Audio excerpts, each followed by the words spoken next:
Hello students, hope you're all healthy and safe at your homes. So let's start with another lecture. In this lecture today, I'm going to discuss some NCERT questions that are important to understand according to board examination point of view.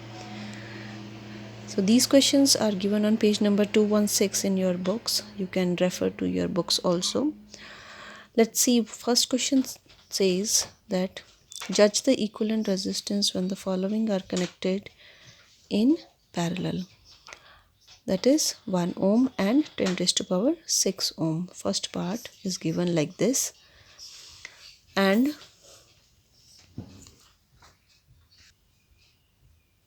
so when there are two resistances which are having, in which one is very small and another is very large value, what happens that we are having a total resistance or equivalent resistance which that is almost equal to 1 ohm or the smaller resistance, whatever is given. Okay, let's say for example, in this case we are having R1 is equals to 1 ohm and R2 is equals to 10 raised to power 6 ohm, right? So what is the formula for parallel combination? 1 by Rp is equals to 1 by R1 plus 1 by R2, right? So putting these values, it will become like this, 10 raised to power 6. So this will become 1 plus 10 raised to power 6 becomes 10 raised to power minus 6 when it goes. So what does it mean? 1 plus 0.000, after 6 digits we are putting the decimal. This plus this will be almost equal to 1, that I can see, 1 by Rp. That means Rp is equals to 1 ohm, you can see, right? So what it is coming out after calculation also, it is coming out to be equal to the smaller one, the smaller resistance. The equivalent resistance in parallel combination will be equal to the smaller resistance, whichever is smaller, right? Similarly, for the other case, part B, 1 ohm, 10 raised to power 3 ohm and 10 raised to power 6 ohm are given. So R1, R2 and R3 we can say, and we don't want to calculate over here because the question is saying judge the equivalent resistance and not calculate. So we have to only judge it, we cannot calculate, we can judge also.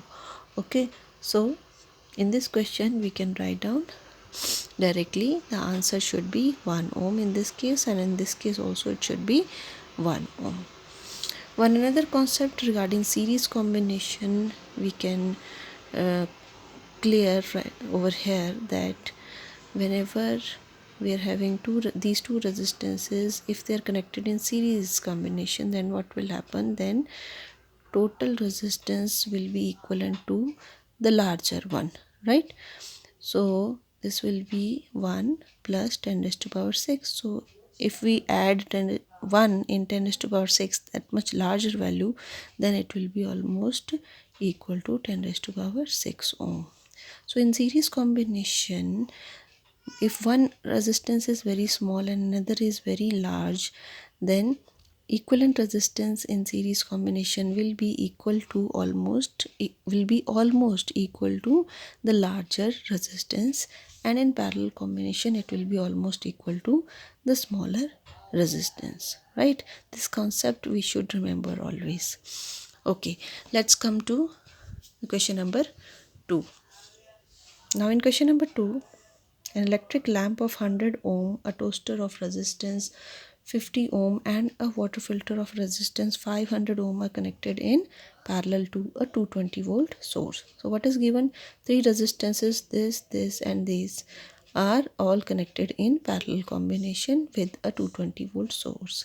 R is given, V is given. Okay, so what they are asking, what is the resistance of an electric iron connected to the same source? Same source means 220 volt source that is given. that takes as much current as all three appliances.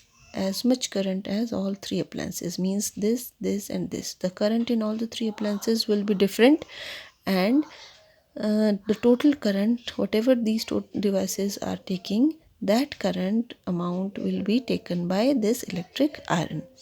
Okay, so I for electric iron we can calculate. The V is given over here, that it is same. What is the resistance that we can calculate using Ohm's law? What is the current, and what is the current through it, that also we need to write down over here. Okay, now how to solve this kind of question? First of all, I will take in question number 2, I will write down the given things. What is given? R1, R2 and R3 are given, right? One is 100 ohm, another is 50 ohm and another is 500 ohm, right? Now I want to calculate I, total I, because that is equal to the current in the electric iron.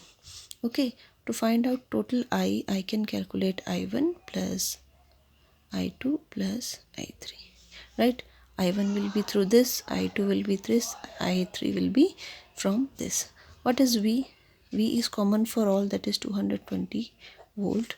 According to that, I can calculate I as V by R1. I1 as V by R1, that means 220 divided by 100.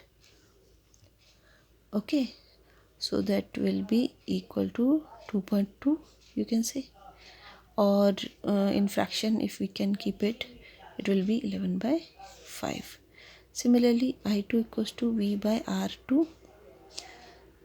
Okay, that will be 220 divided by 50.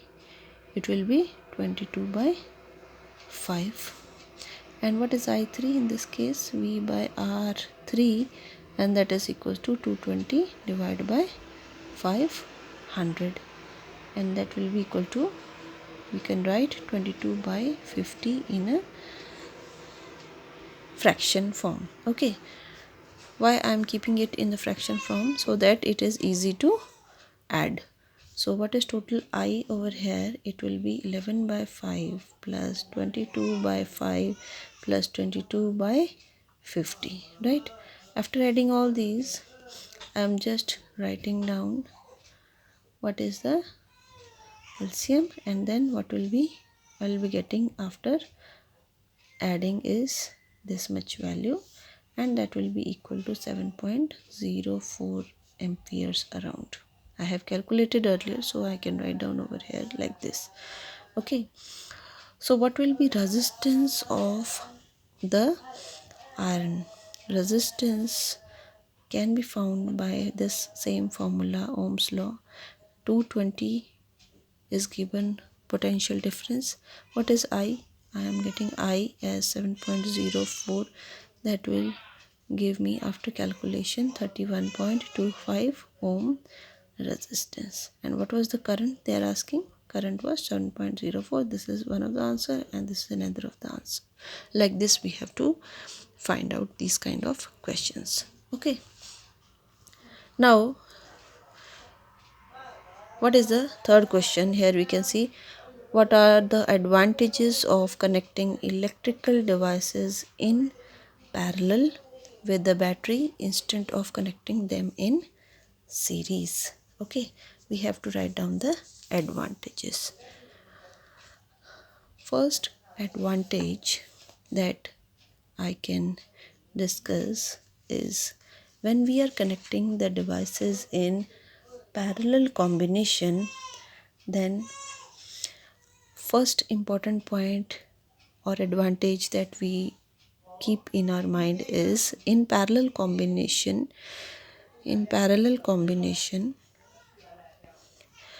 the potential difference V remains same, and all the devices which are connected, they are getting the same potential difference, which is a requirement of every device if it want to if we want that the device works properly according to its potential or according to its capacity, right? Second important point is in parallel combination, every device can get different I value or current values. Every device has different current capacity or current rating, right? So every device can have different current values in case of parallel combination only. In series combination we have same current in all the devices, so that is not possible. When we are connected in parallel only, then only all the devices will get different values of current, right? Third important point over here is that if we connect all the devices in series, if we connect all the devices in series combination, then what happens? If any device damages, then all of the circuitry is broken. Circuit breaks, which is not in the case of parallel combination. Okay, this does not happens in the case of parallel combination. So there is advantage that if one device damages, the circuit keeps on, the other devices keeps on working, or the other circuitry keeps on working. That is the benefit, right? These are the three important advantages that we can write down. Okay. Question number 4. How can three resistors of resistances 2 ohm, 3 ohm and 6 ohm be connected to give a total resistance of 4 ohm and 1 ohm? Now it is given that there are three resistors or three resistances, 2 ohm, 3 ohm and 6 ohm. They must be having some combination so that they are giving us total resistance of 4 ohm. So there is only hit and trial method for the combination. We can try that how we are getting 4 ohm. Okay, so if we know if we know the series and parallel formulas, we can find out according to that hit and trial method. Okay, so in first case I'll tell you, if the resistance, what is the resistance? The resistance is 2 ohm, 3 ohm and 6 ohm. So first resistance 2 ohm, if I keep it like this, and the other two resistances 3 ohm and 6 ohm are connected in parallel, so this combination we will be getting 4 ohm as total resistance. How? This is the parallel combination, so it will be 1 by Rp is equals to 1 by 3 plus 1 by 6. What is the LCM? It will be 6. It will be 2 over here plus 1, that is 3 by 6. That means 1 by 2. So that means Rp will become 2 ohm. The combination this is giving me 2 ohm and another in series. This combination is in series with this one. So 2 plus 2. For series combination, R is equals to 2 plus this Rp equals to 4 ohm that we are getting. So part A says how we are getting 4 ohm. Like this, if we combine all the resistances, all the three resistances, then we are getting 4 ohm, right? In part B, what was the value? Part B was 1 ohm. Okay, so part B, I will do it over here like this. For 1 ohm, since this value is very less or near to the smallest value, that is 2 ohm, so I can simply judge that it can be the parallel combination of all the three, right? Like this. So it is 2 ohm, it is 3 ohm, it is 6 ohm. One is this and this. So it will be 1 by 2 plus 1 by 3 plus 1 by 6. This is 1 by Rp. Okay, so it will be 6, 3, 2 and 1. 6 by 6. So we are getting 1. So this will be Rp is equals to 1 ohm. So one answer is this, another answer is this. Another answer is this. Okay. Next comes the last question. What is the highest, the lowest total resistance that can be secured by combinations of 4 coils of resistance 4 ohm, 8 ohm, 12 ohm and 24 ohm? When I am getting highest resistance that we have discussed just now in the beginning of this lecture, we will get highest resistance when we connect all these resistances in series combination. That means they will all be added, 4 plus 8 plus 12 plus 24, that we can write down. Okay, and I can calculate. In part B, lowest total resistance. How we are getting lowest total resistance? When we combine all these in parallel combination. So it will be 1 by 4 plus 1 by 8 plus 1 by 12 plus 1 by 24. That we can calculate whatever is the value. It will be closer to 4 ohm. And for the highest, it will be closer to 24. Right? So this is how you can calculate, I think.